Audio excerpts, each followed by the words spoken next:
या देवी सर्वभूतेषु शक्तिरूपेण संस्थिता नमस्तस्यै नमस्तस्यै नमस्तस्यै नमो नमः। जय माता दी। माता रानी की कृपा आप सभी भक्तों पर हमेशा बनी रहे। आइए सुनते हैं नवरात्रि के 5वें दिन की कथा, स्कंद माता की कथा। पौराणिक कथा के मुताबिक एक बार तारकासुर नाम का राक्षस बहुत ताकतवर हो गया था। उसका अंत केवल भगवान शिव के पुत्र कार्तिकेय के हाथों ही संभव था। ऐसे में माँ पार्वती ने अपने पुत्र स्कंद को युद्ध के लिए तैयार करने के लिए स्कंद माता का रूप लिया था। स्कंद माता से युद्ध का प्रशिक्षण लेने के बाद कार्तिकेय ने तारकासुर का अंत कर दिया था। स्कंद माता माँ दुर्गा के 9 रूपों में से 5वां स्वरूप है। स्कंद माता की पूजा नवरात्रि के 5वें दिन की जाती है। स्कंद माता को माँ दुर्गा के सभी रूपों में सबसे ममतामयी माना जाता है।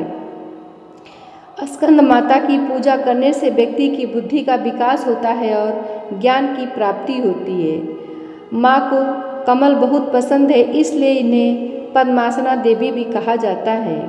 स्कंद माता को पीले रंग की चीज़ें पसंद हैं, इसलिए उनके भोग में पीले फल और मिठाई चढ़ाई जाती है। माता का वाहन सिंह है। स्कंद माता हिमालय की पुत्री पार्वती हैं। इन्हें माहेश्वरी और गौरी के नाम से भी जाना जाता है। पर्वतराज हिमालय की पुत्री होने के कारण पार्वती कही जाती हैं। इसके अलावा महादेवी की पत्नी होने के कारण इन्हें माहेश्वरी नाम दिया गया और अपने गौर वर्ण के कारण गौरी कही जाती हैं। माता को अपने पुत्र से अति प्रेम है। यही कारण है कि माँ को अपने पुत्र के नाम से पुकारा जाना उत्तम लगता है। मान्यता है कि स्कंद माता की कथा पढ़ने या सुनने वाले भक्तों को माँ संतान सुख और सुख संपत्ति प्राप्त होने का वरदान देती हैं। देवी स्कंद माता की एक पौराणिक कथा। एक समय की बात है, ब्रह्मांड में तारकासुर नामक राक्षस ने भयंकर तबाही मचाई हुई थी। उसे भगवान ब्रह्मा से एक अमोघ वरदान प्राप्त था कि उसका वध महादेव और उनकी पत्नी से उत्पन्न होने वाली संतान ही कर सकती है। तारकासुर इस बात से भली भांति परिचित था कि महादेव तो योगी और तपस्वी हैं, इसलिए वे कभी भी विवाह नहीं करेंगे, तो उनकी संतान उत्पन्न होने का तो प्रश्न ही नहीं उठता। इसलिए अपनी शक्ति के मिथ्या अहंकार में आकर तारकासुर ने सभी देवी देवताओं को परास्त करके स्वर्ग पर अतिक्रमण कर लिया। तब देवी सती ने भगवान शिव से विवाह किया तो देवताओं को यह उम्मीद बधी कि अब उनकी संतान से तारकासुर का वध समूल विनाश हो जाएगा। लेकिन जैसे कि हम जानते हैं, देवी सती ने अपने पिता दक्ष के यज्ञ में अपने प्राण त्याग दिए और फिर एक बार सभी देवता निराश हो गए। लेकिन भगवान की यह दिव्य अनोखी लीला अभी समाप्त नहीं हुई थी। देवी सती ने फिर एक बार जन्म लिया और इस बार पर्वतराज हिमालय और उनकी पत्नी देवी मैना के घर में, जहां उनका नाम पार्वती रखा गया। विवाह के योग्य हो जाने पर देवर्षि नारद ने देवी पार्वती से भगवान शिव को प्रसन्न करने के लिए तपस्या करने का अनुरोध किया, ताकि संपूर्ण ब्रह्मांड पर आई इस विपदा का कोई समाधान निकल सके। लगभग 3000 वर्षों की दुष्कर तपस्या के पश्चात महादेव प्रसन्न हुए और उन्होंने देवी पार्वती का पाणी ग्रहण किया। अब जैसा विधि का विधान था, देवी पार्वती और महादेव ने एक शक्तिशाली बीज को उत्पन्न किया, जो आगे चलकर उनका पुत्र बनने वाला था। अब महादेव और देवी पार्वती का यह पुत्र साधारण कैसे हो सकता है?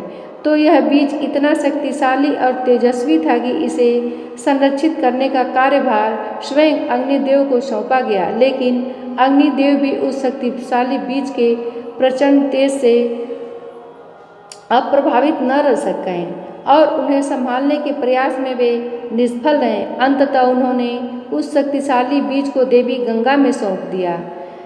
देवी गंगा ने उस बीज की देखभाल तो की, लेकिन देवी पार्वती यह अच्छे से जानती थी कि केवल वे ही इस बीज को संभाल पाएंगी, क्योंकि उसका तेज संपूर्ण ब्रह्मांड को भस्म करने में सक्षम था। और तब देवी पार्वती ने जल का रूप धारण किया और उस बीज को संरक्षित किया और कुछ समय बाद कार्तिकेय का जन्म हुआ। देवी पार्वती का यह रूप जिसमें वे अपने पुत्र कार्तिकेय का पालन पोषण करती हैं, इसे ही देवी स्कंद माता के नाम से जाना जाता है।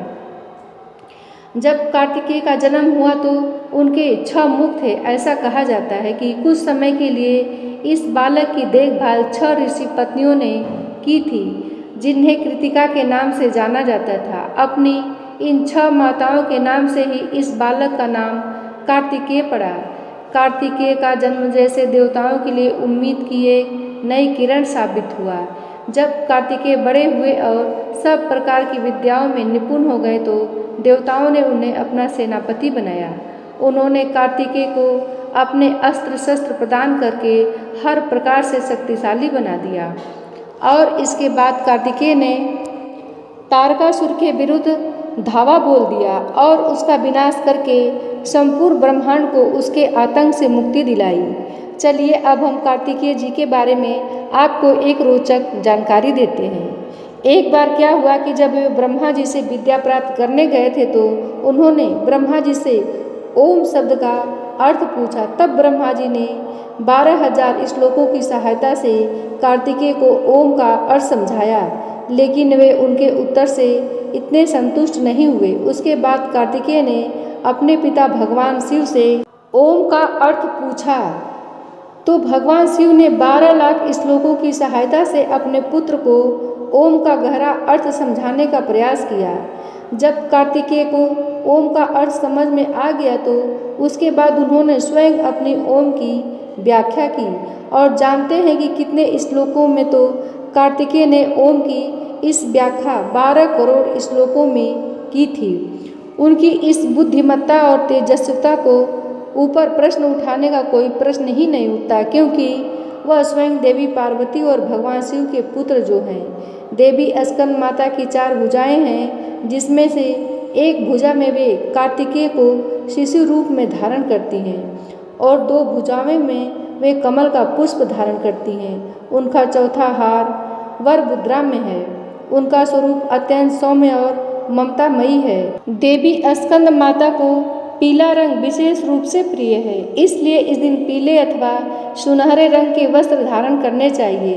प्रातःकाल में जल्दी उठकर स्नान इत्यादि से शुद्ध होकर गंगा जल से पूजा के स्थान को शुद्ध करना चाहिए। उसके पश्चात लकड़ी की चौकी पर पीला कपड़ा बिछाकर उस पर माता का विग्रह अथवा चित्र रख सकते हैं। विग्रह है तो उसे शुद्ध जल और पंचामृत से स्नान करवाना चाहिए। उसके पश्चात उन्हें पीले वस्त्र अर्पण करने चाहिए और पीले रंग के पुष्पों से उनका श्रृंगार करना चाहिए। भोग के लिए उन्हें पीले रंग के फल या फिर मिठाई अर्पित करनी चाहिए। माता को धनुष बाण अर्पण करना ही शुभ माना गया है। शायद आपको यह जानकर आश्चर्य होगा कि देवी स्कंद माता को समर्पित केवल 2 ही मंदिर हमारे भारत में हैं, एक वाराणसी में और एक विदिशा में, मध्य प्रदेश की विदिशा में। पुराने बस स्टैंड के पास साकल कुआं के पास माँ दुर्गा का विशाल मंदिर उपस्थित है। इस मंदिर की साल 1998 में स्थापना की गई थी। यहाँ पर माँ दुर्गा के स्कंद स्वरूप की पूजा अर्चना की जाती है। वहीं दूसरी ओर वाराणसी के जगतपुरा क्षेत्र में बागेश्वरी देवी मंदिर परिसर में माँ दुर्गा के 5वें स्वरूप यानी स्कंद माता का मंदिर स्थित है। दोनों ही मंदिरों में नवरात्रि के 5वें दिन श्रद्धालुओं की भारी भीड़ जमा होती है। इस दिन माता की भव्य आरती और श्रृंगार किया जाता है। ऐसा कहा जाता है कि देवी स्कंद माता के दर्शन मात्र से श्रद्धालुओं के सभी पाप नष्ट हो जाते हैं। प्रिय भक्तजनों, अगर कथा अच्छी लगी हो तो एक लाइक कर चैनल को सब्सक्राइब करें और हमें सपोर्ट करें। मिलते हैं अगली कथा में, तब तक के लिए धन्यवाद।